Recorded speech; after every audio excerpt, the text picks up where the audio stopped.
I'm Rob LaCouria, Senior Editor at Gold Derby, here with Melissa George, who co-stars as Margot Fox, the elusive and mysterious matriarch of a family on the run in Apple TV Plus's dramatic thriller, The Mosquito Coast.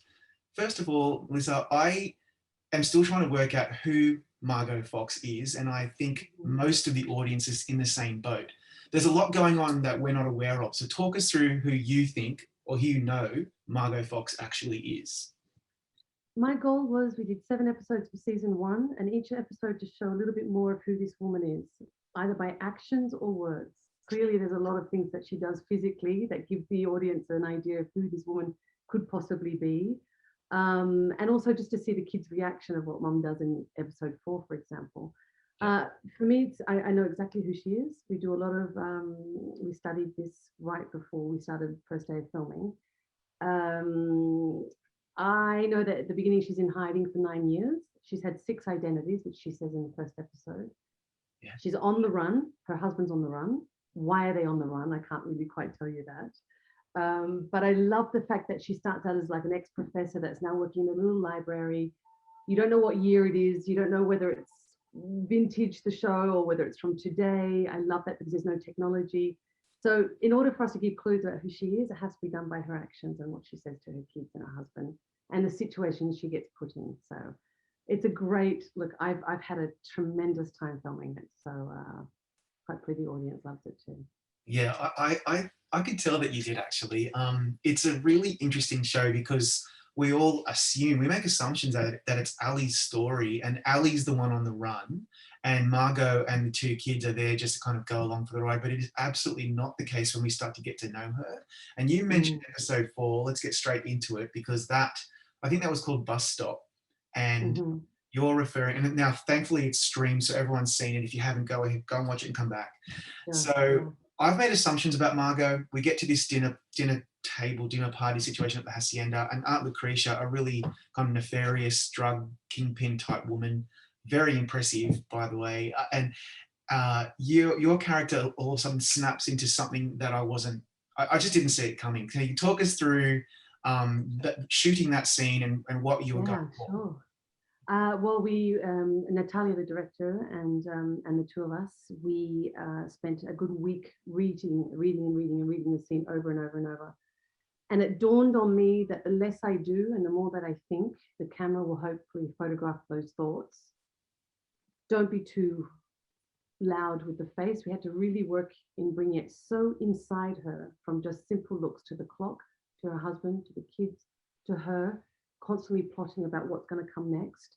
And my goal was to really show a window into who this woman was in front of her children for the first time.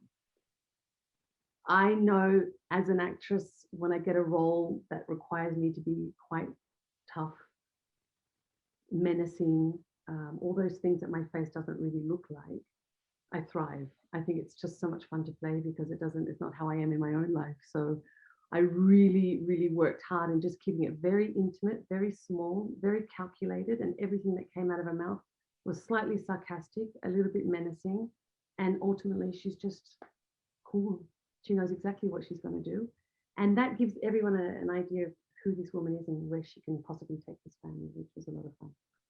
I think that's terribly exciting. It's very compelling because you're very good, if I may say, as an actor in portraying vulnerability because you wear it on your face.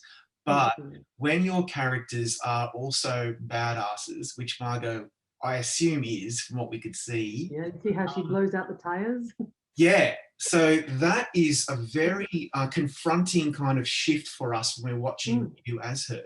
Is that exciting to play that kind of character? Yeah, look, the reason I signed on to Mosquito Coast was because of the first episode. There was this beautiful phone call scene to her mum where she's just fearful for her life. And I wanted to show that she may be quite brainwashed by her husband. Like, if she's brainwashed, that creates so many ways to play it. She cracks, she's vulnerable, she's frightened. In the split second, she could be laughing and happy when Allie comes to her with an amazing idea of whether he has an idea about the boat, where he's going to take the family and let's go to Mexico. All of a sudden, she's so brainwashed that she goes from being completely tragic and vulnerable to seeing the light, like that's a sign of being brainwashed. So we played that, and then she slowly snaps out into it. So if I can play a role that's just tragically vulnerable, and then she can in a split second change that to be completely calculated, that's like an actor's dream, really.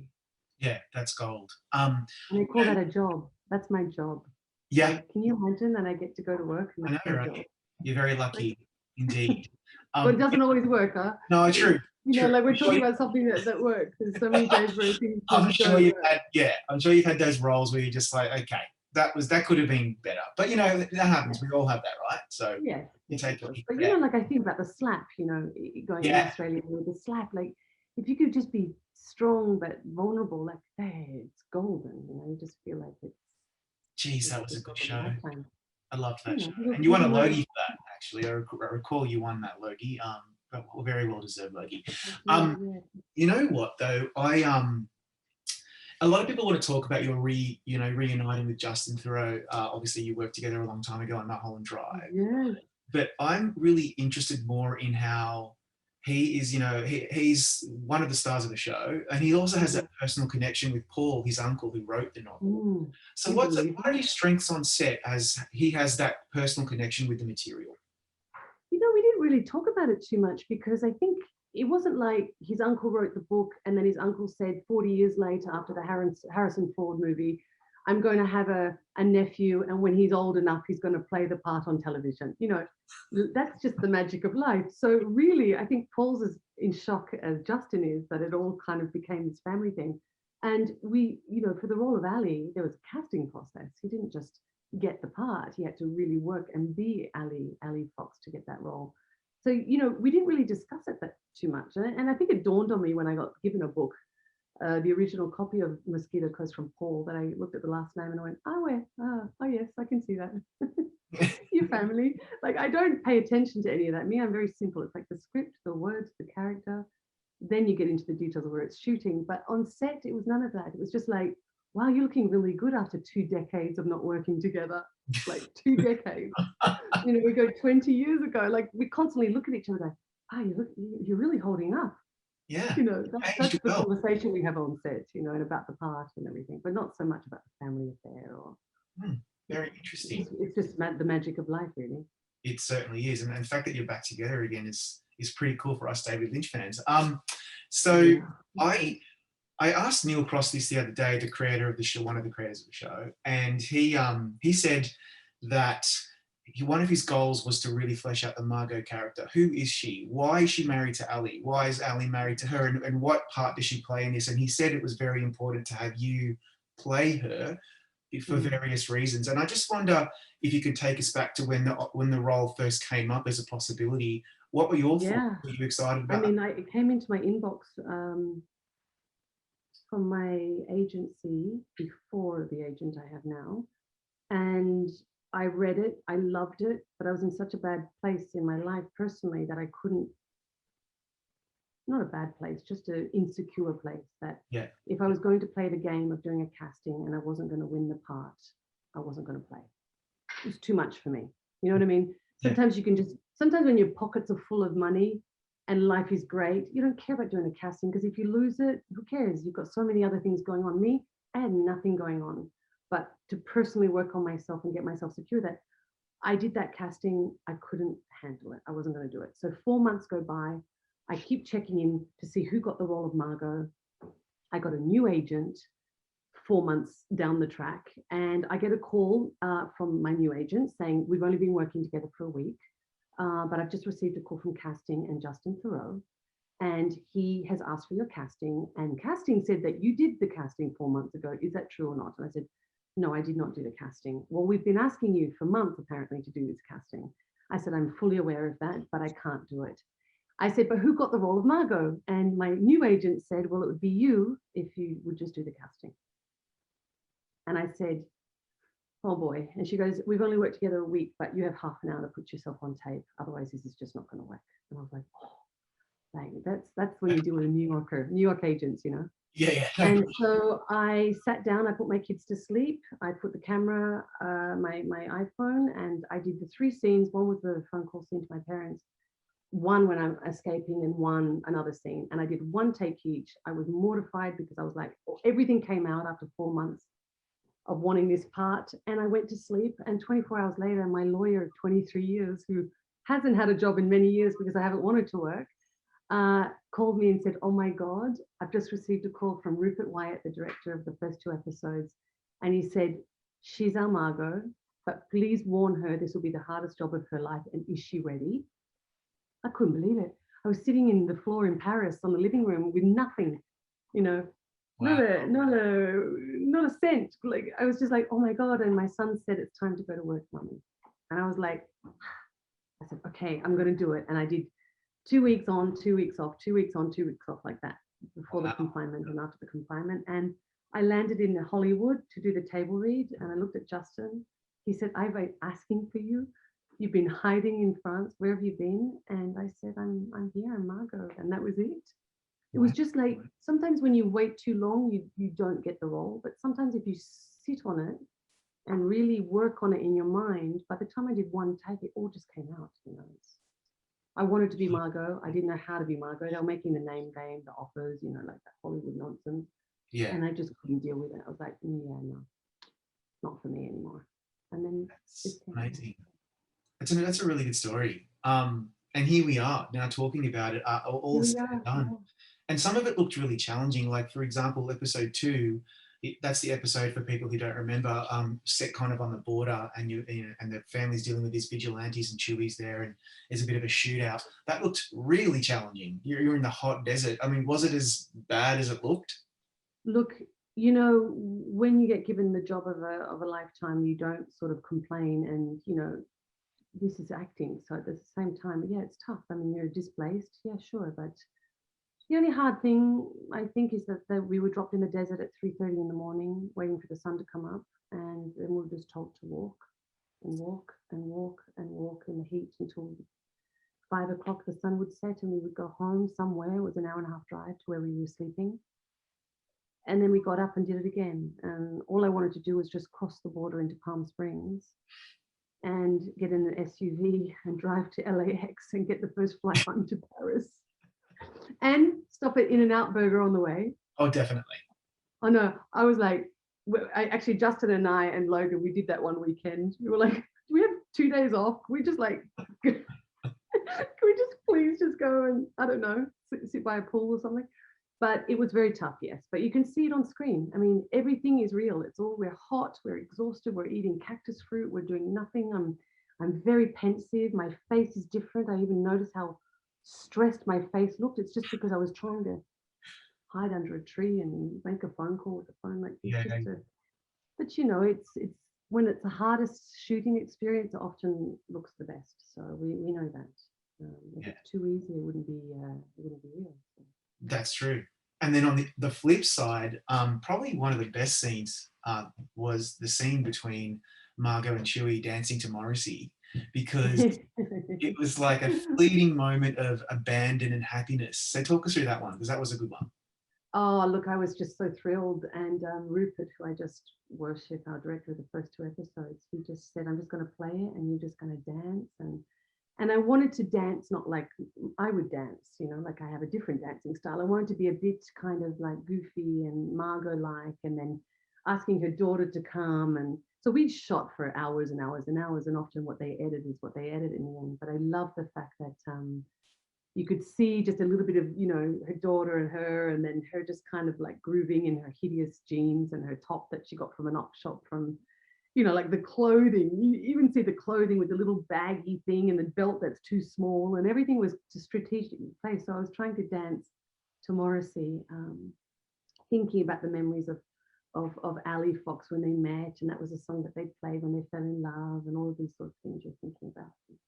And then what I loved for me visually was seeing, you know, the Faraday cage being covered in metal by the sun. You know, like, how did he learn to do that? And to me, it's the show for me when I watched. I'm most proud of the juxtapositions of all these kind of moments where you see the boy with the thing looking at the daughter inside, with Chewie, with the father. I mean, it's look, you couldn't even create a more visual feast, I don't think. I mean, it's just beautiful to watch. Absolutely. And I mean, you're talking also about Justin Seymour's amazing costume work, Antonio Pinto's really lovely score. Like Justine worked in Australia. She's done, yeah, you know, it's a she's really English, great, but she's Australian. yeah, I'm And calling her Aussie. Yeah. I like everything she showed when her first fitting was just like, oh, can I have this? Just like, no, it's a rental. I could just imagine wearing, like, we had all sorts of clothes, and we end up, at the end of the day, it's Apple, it's Fremantle, it's Rupert, it's Neil that creates the look, and they're always right. I'm always thinking, oh, what about that vintage, skirt with a little belt? Because it's actually what I would wear in Paris. But they're spot on with our clothing. It's just worn enough. Yeah. And see, to the untrained eye, we don't even notice that. We're so immersed in the characters and the story, but it's all intentional. Which brings me to this, and what surprises me is that Neil said everything's super intentional and you're all very much aware of what's going on, the backstory and where you're headed. Us, the audience, have no idea. What do you think about that ongoing mystery? How we've just been plonked in the middle of the action and we just have to kind of go along with this journey and have no idea where it's going to go? I mean, look, it's very frustrating, I think, because we have 7 hours to show really, I mean, a lot, but, it's like, I mean, I see it like dating, Don't show all your cards at once. No. You've got to give some space here. Yeah. So it's like that, and that's what makes TV so magical, because we do have 7 hours to tell a story, but not quite get to the Mosquito Coast. You know what I mean? Yeah. We're not quite there. Yeah. Which is the name of the show, and we don't even get there yet. We don't even get there. Right. And by the ending, which I won't spoil in case anyone hasn't seen it, it's a really fantastic ending, but yet it is also slightly puzzling and made me think we better get a season 2. Now, Neil wouldn't say for sure, but he did give me that. Oh, he hasn't told you? Oh, well, I'm not going to be the one to break it. No, you can't break the news either, I think. But I think we can all safely assume that it's looking pretty good for a season 2. It's looking pretty good, yes. Yeah, and so that means will you be back in Mexico or wherever it was? I would imagine so, but look, when you get to the Mosquito Coast, I guess that's like down in Nicaragua. Yeah, right. We just really need, I mean, our goal is to get to Casa Roja, which is this sanctuary of magic that will take all our problems away. Now, what does that look like? That's up to Neil. He's creating it right now, I'm sure. Yeah. My final questions are more general one about your career to date, because if you ask someone, what do you think of Melissa George and her performances, people might think of like Friends or The Slap, as we talked about, or Hunted. In Treatment, you got a Golden Globe nomination for that. Alias, Mulholland Drive. And I even think about the fact that you were on Star Trek a couple of years ago, which is so cool for all of us nerds. Yeah, my little gift to the nerd fraternity. I had to do it at some point. Come on, I mean it's pretty cool. So when you look back and given the context that you're currently on this show, like what are your thoughts so far? Is there anything you haven't done yet that one day you'd like to maybe give a go, or are you just going to see where it all lands? I've always just see where it all goes. I mean, this week I have a screening of a film I just did with Catherine Deneuve in Paris. That's like a huge honor. Last year I worked with Sean Penn. I've never gone to a set just pinching myself. So I think be very clear with your goals and your dreams, but so far it's all working very nicely. Yeah. I know what I want to do, but the role has to reveal itself to me as well. And at the end of the day, you have to be right for it, and maybe somebody else is better for it, or maybe it's going to be like the Mosquito Coast situation where I got the part after they had 3 offers out to fantastic actresses, and sometimes it just works in your favor. So I think my goal is to be professionally and personally successful at the same time. If you're too focused on your professional life, your personal life just falls by the wayside. But if you're personally fulfilled, which I've always been, whether it's decorating or traveling or making babies or raising children or, whatever it is, you're so happy personally that the professional thing doesn't have any weight anymore. And right now I've got the two that meet in the middle. And that to me is the biggest success of all, is that finally I figured out how to bring them both in the center. Yeah, that is the perfection that we all aspire to. Yeah. And on that note, thank you for your time saying this. I really enjoyed Mosquito Coast, and I'm looking forward to season 2 if it actually does happen. Thank you very much. I appreciate it.